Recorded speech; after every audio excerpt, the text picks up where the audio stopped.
अस्सलाम वालेकुम। तो आज हमारा क्लास है क्वोशंट ला।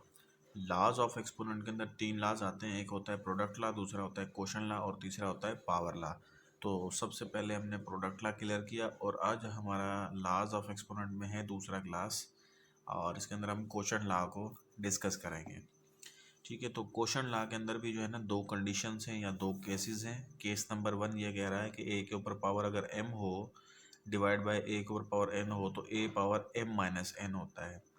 अब ये जो है क्वोशंट ला की केस वन या कंडीशन वन, अब ये बेसिकली ये कह रही है कि ये जो आपका अगर बेस सेम हो, जैसे ये है बेस, यानी कि ये जो नीचे नंबर दिया गया है उसकी जगह पे एक वेरिएबल है ए, ये बेस को शो कर रहा है। अगर आपका बेस सेम हो और बीच में डिवीजन हो तो सिंपली आपके जो एक्सपोनेंट्स हैं वो माइनस हो जाएंगे, सब्ट्रैक्ट कर दिए जाएंगे। ठीक है, तो इनकी जगह पे जैसे जैसे ये 2 पावर 3 है एंड डिवाइड बाय 2 पावर 4 है, तो यहाँ पे इस 2 को जो है हम कहेंगे बेस है एंड जो ऊपर वाला 3 है इसको हम कहेंगे पावर या एक्सपोनेंट है। ठीक है, ये मैंने पिछली क्लास के अंदर भी बेसिक चीज़ें ये बताई थी कि पावर क्या होता है और एक्सपोनेंट या उसके अलावा बेस क्या होता है। ठीक है, पावर या एक्सपोनेंट सेम ही बात होती है और बेस जो है वो नीचे जो बड़ा नंबर लिखा जाता है इसको हम बेस कहते हैं। ठीक है, तो अब ये कंडीशन नंबर वन जो है वो यही कह रही है कि अगर आपके पास बेस सेम हो और बीच में डिवीजन की सिंबल हो तो पावर आपका जो है वो सब्ट्रैक्ट कर दिया जाएगा। और क्वोशंट ला की एक सेकंड कंडीशन है, वो ये कह रहा है कि यहाँ पे कि A power N divide by B power N हो then A upon B whole power N. यानी इसके अंदर ये कह रहा है कि दूसरी कंडीशन के अंदर अगर आपके बेसिस जो हैं आपके पास जो है वो सेम ना हो और डिवीजन की सिंबल हो लेकिन पावर सेम हो तो फिर आपने क्या करना होगा, पावर को कॉमनली ऊपर लिखना होगा। जबकि इस कंडीशन में आपका बेस सेम है, इस कंडीशन में बेस सेम नहीं है। तो ये केस कंडीशन नंबर सेकंड है और ये कंडीशन नंबर वन है, फर्स्ट है। तो इसके ऊपर कुछ एग्जांपल्स हैं, इसको सॉल्व कर लेते हैं। तो सबसे पहले लिखा हुआ है कि solve the following. Question number one में लिखा हुआ है 3 पावर 6 डिवाइड बाय 3 स्क्वायर। तो अब यहाँ पर आप देख सकते हैं कि दोनों साइड पे बेस है 3, देन बीच में डिवीजन है, यानी यहाँ पर क्वोशंट ला की फर्स्ट कंडीशन अप्लाई होगी। और फर्स्ट कंडीशन क्या कह रही थी कि इसको इसमें से ये वाला पावर आपने माइनस कर देना है, यानी आंसर आपके पास आ जाएगा 3 पावर 4। अच्छा, 3 पावर 4 को अगर आप फर्दर जो है इसका आंसर निकालना चाहें तो इसको इस तरह आप कर सकते हैं। 3 पावर 4 मीन्स 3 को जो है वो 4 टाइम्स लिखें और इसको मल्टीप्लाई करें। काफ़ी दफ़ा काफ़ी स्टूडेंट से ये गलती हो जाती है कि 3 के ऊपर पावर 4 मीन्स 3 और 4 और 3 को आपने करना है मल्टीप्लाई यानी 12। ये सरासर गलत है। 3 के ऊपर पावर 4 का मतलब ये है कि 3 को आपने 4 टाइम्स लिखना है और उसको मल्टीप्लाई करना है। तो आप इसको मल्टीप्लाई कर ले, 3 3 जा 9, 9 3 जा जो है 27 एंड 27 को जो है 3 से अगर आप मल्टीप्लाई कर लेंगे तो आपके पास आ जाएगा आंसर 81। यानी इसको फर्दर जो है आपने आंसर निकाल लिया तो 3 पावर 4 का आंसर आ गया 81। इसी तरह एक सेकेंड एग्जाम्पल है, इसके अंदर लिखा हुआ है 1/2 पावर 5 डिवाइड 1/2 जो है होल स्क्वायर। तो अब यहाँ पे देख सकते हैं कि ये जो 1/2 है ये दरअसल हमारा बेस है। ठीक है, तो अब यहाँ पे देख सकते हैं कि बेस सेम है दोनों साइड पे, बीच में डिवीजन की सिंबल है, यानी यहाँ पे क्वोशंट ला की फर्स्ट कंडीशन लगेगी। इस वाले पावर में से ये वाला पावर माइनस हो जाएगा या एक्सपोनेंट, इसको एक्सपोनेंट भी कह सकते हैं। यानी 1/2 होल पावर 5 में से ये 2 माइनस कर देंगे, यानी आपके पास आंसर आ जाएगा 1/2 होल क्यूब। अच्छा, 1/होल क्यूब को अगर आप फर्दर जो है इसका आंसर निकालना चाहें तो 1/2 और 1/2 इसको 3 टाइम्स लिखने के बाद इसको आप मल्टीप्लाई कर देते हैं। 1 को मल्टीप्लाई करेंगे तो ये 1 ही आएगा। अलबत्ता नीचे आंसर आपका आ जाएगा 2 2 जा 4 एंड 4 2 जा 8। यानी इसका जो फाइनल आंसर आया वो हमारे पास आया 1/8। तो यहाँ पे इन क्वेश्चंस के अंदर क्वोशंट ला की पहली कंडीशन यूज़ हो रही है। तो चले आगे चलते हैं, कुछ इसके एग्जांपल्स और सॉल्व कर लेते हैं। यहाँ पे मैंने दो एग्जांपल्स और लिखे हुए हैं। 2/3 डिवाइड बाई 2/3, यहाँ पर होल पावर 6 है, यहाँ पर होल पावर 2 यानी स्क्वायर है। तो यहाँ पे आप देख सकते हैं कि बेस सेम है। ठीक है, बेस सेम है, यहाँ पे डिवीजन की सिंबल है, यानी इस वाले पावर में से या एक्सपोनेंट में से ये वाला एक्सपोनेंट जो है माइनस हो जाएगा। यानी यहाँ पर हम लिखेंगे 2/3 होल पावर 6 - 2, यानी 2/3 यहाँ पे पावर आ जाएगा 4। अच्छा, अगर आप इसको फर्दर आंसर निकालना चाहें तो इसको आप यूँ निकाल सकते हैं, 2/3 multiply by 2/3 multiply by 2/3 multiply by 2/3। ऊपर वालों को मल्टीप्लाई कर लें, 2 2 ज़ा 4, 4 2 ज़ा 8, 8 2 ज़ा 16, ठीक है। और नीचे वालों को मल्टीप्लाई कर दें, 3 3 ज़ा 9, 9 3 ज़ा 27 एंड 27 3 ज़ा 81।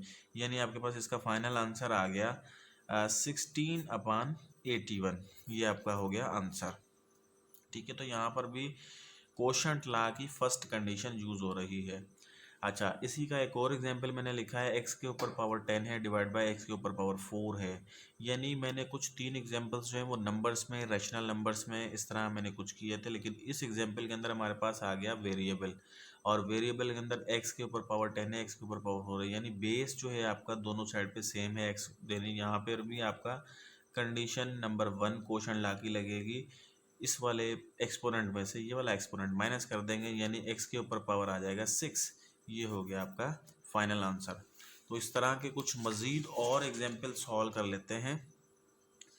देखें, यही अलजबरा का जो है मतलब वेरिएबल जो है मैंने लिखा है x/y power 7 x divide by x/y whole power 5। तो यहाँ पर भी देख सकते हैं x/y आपका बेस बिल्कुल सेम है।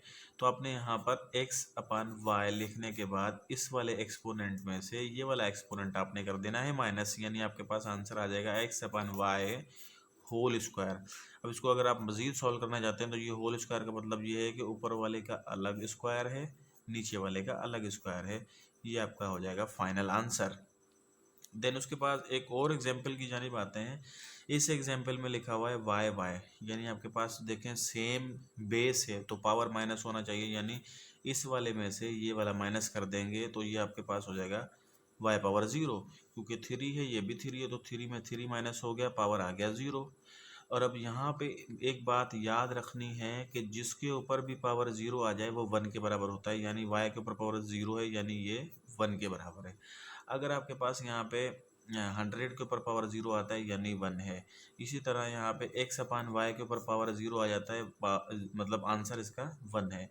यानी जिसके ऊपर भी पावर 0 आ जाए वो 1 के बराबर होता है। ये एक पॉइंट याद रखनी है। अब इसको प्रूव करने की तरफ नहीं आएंगे कि ये 0 हो तो वो 1 के बराबर क्यों होता है, ये एक अलग सवाल है। इसको प्रूव करना यहाँ पर नहीं है, सिर्फ यहाँ पर ये पॉइंट मेमोराइज करना है कि जिस भी चीज़ के ऊपर या जिस भी वेरिएबल के ऊपर, जिस भी कांस्टेंट नंबर के ऊपर पावर 0 आ जाए तो वो 1 के बराबर होता है। ये चीज़ मेमोराइज करनी है। तो यहाँ पर भी हमारा आंसर y पावर 0 का 1 आएगा।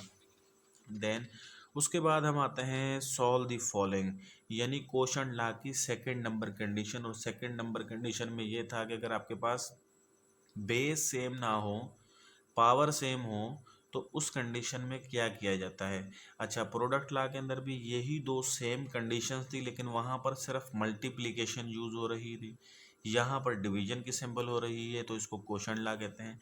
अब इसके अंदर भी वही चीज़ हमने पढ़ी थी कि a power n divide by b power n is equal to a/b whole power n। यानी ये सेकंड कंडीशन कह रही थी कि बेस सेम ना हो, पावर सेम हो, तो पावर कांस्टेंट ऊपर चला जाता है। तो यहाँ पर देखें आप 10 है, ये 2 है, बेस सेम नहीं है लेकिन पावर आपका सेम है, यानी यहाँ पर इसको 10/2 लिखने के बाद पावर में ऊपर दे दूंगा। अच्छा, यहाँ पर जो बात समझने की वो ये है कि कोई भी मतलब नंबर है उसको अगर हम यूँ लिख लेते हैं 1 डिवाइड बाई 2, लेट सपोज इसको मैं 1/2 भी लिख सकता हूँ, यानी यहाँ पे ये जो है वो न्यूमिनेटर को शो कर रहा है और ये वाला 2 डिनोमिनेटर को शो कर रहा है, ठीक है। अगर मैं कोई नंबर लिखता हूँ 3/2, यानी इसको मैं यूँ 3 डिवाइड बाई 2 भी लिख सकता हूँ, यानी ये और ये बात सेम ही है, ठीक है। इसके अंदर कोई डिफरेंस नहीं है। इस तरह हो तो इसको आप रैशनल में लिख सकते हैं, अगर आपके पास ऐसा फ्रैक्शन में लिखा हो इसको आप इस टाइप में लिख सकते हैं। अच्छा, यहाँ पर मैंने फ्रैक्शन टाइप में लिखने के बाद यानी 10/2 लिखने के बाद 5 ऊपर दे दिया, क्योंकि ये देखें ये कोशंट लॉ की सेकंड नंबर कंडीशन कह रही है कि आपका पावर कॉमन हो तो ये कलेक्टिवली ऊपर चला जाता है। फिर अंदर देख लेंगे 2 का टेबल, इसके ऊपर 1 टाइम लग रहा है और इसके ऊपर 5 टाइम्स, यानी आपके पास आंसर आ रहा है 5 अगर आप इसको सॉल्व करना चाहते हैं तो इसको फर्दर 5 को 5 दफ़ा लिखने के बाद मल्टीप्लाई करेंगे, आपके पास वो आंसर आ जाएगा। लेकिन हम यहाँ पे इसको छोड़ते हैं क्योंकि 5 का पावर 5 जो है बहुत लंबा चौड़ा आंसर इसका आ जाएगा, इसलिए मैं इसको यहीं पे छोड़ता हूँ। अच्छा, नेक्स्ट आते हैं 20³ डिवाइड बाई 4³ तो यहाँ पे भी देखिए बेस सेम नहीं है, देन पावर सेम है, यानी इसको मैं ऐसे लिख सकता हूँ 20/4 होल जो है ये ऊपर चला जाएगा और 4 का टेबल इसके ऊपर फिर 5 टाइम लग रहा है। ठीक है, अब यहाँ पर हमारा आंसर फाइनल आया 5 का क्यूब। 5 का क्यूब जो है अगर आप निकालना चाहते हैं यानी 5 मल्टीप्लाई बाय 5 यानी मल्टीप्लाई बाय 5, तो इसको आप फर्दर इसको कर लेंगे 5 5 25 25 5 जा 125 आपके पास आंसर आ गया फाइनल। देन उसके बाद आते हैं कुछ मज़ीद इसके एग्जाम्पल सॉल्व कर लेते हैं। एग्जाम्पल नंबर 3 के अंदर लिखा हुआ है 6 पावर 5 डिवाइड बाई 2 पावर 5। यहाँ पे देख सकते हैं कि बेस सेम नहीं है, देन पावर सेम है, तो इसको मैं 6/2 होल पावर 5 लिख सकता हूँ बाय यूजिंग क्वोशंट लॉ की सेकंड कंडीशन। तो यहाँ पे 2 का पावर जो है और 2 का टेबल जो है 2 के ऊपर 1 टाइम एंड इसके ऊपर 6 के ऊपर 3 टाइम्स, देन आपके पास फाइनल आंसर हो गया 3 पावर होल पावर 5। अच्छा, अब अगर आप इसको मज़ीद सॉल्व करना चाहते हैं यानी 3 को जो है वो 5 टाइम्स लिख लेने के बाद इसको मल्टीप्लाई कर लेंगे, आपके पास फाइनल आंसर आ जाएगा। अच्छा, इसके बाद आते हैं एक और एग्जाम्पल है, लेकिन यहाँ पर मैंने एक एग्जाम्पल नंबर्स में नहीं लिखी है, ये मैंने वेरिएबल्स में लिखी है, यानी x² डिवाइड बाय y²। तो यहाँ पर भी देख सकते हैं कि बेस आपका सेम नहीं है, देन आपके पास पावर सेम है, तो यहाँ पर आप सिंपली x²/y² इस तरह इस कंडीशन में लिखने के बाद आप x/y होल स्क्वायर लिख सकते हैं by using the second condition of quotient law. तो ये था आज का मेरा क्लास क्वोशंट लॉ के ऊपर, जिसके अंदर मैंने डिटेल से डिस्कस किया कि दो केसेस होते हैं और दो केसेस को किस तरह अप्लाई किया जाता है और किस तरह क्वेश्चंस के इस तरह के सॉल्व किए जाते हैं। आई होप कि आप सबको जो है ये समझ में आया होगा। इंशाल्लाह नेक्स्ट क्लास में एक नए टॉपिक के साथ आपके सामने फिर हाजिर होंगे, तब तक के लिए इजाज़त दीजिए। अल्लाह हाफिज़।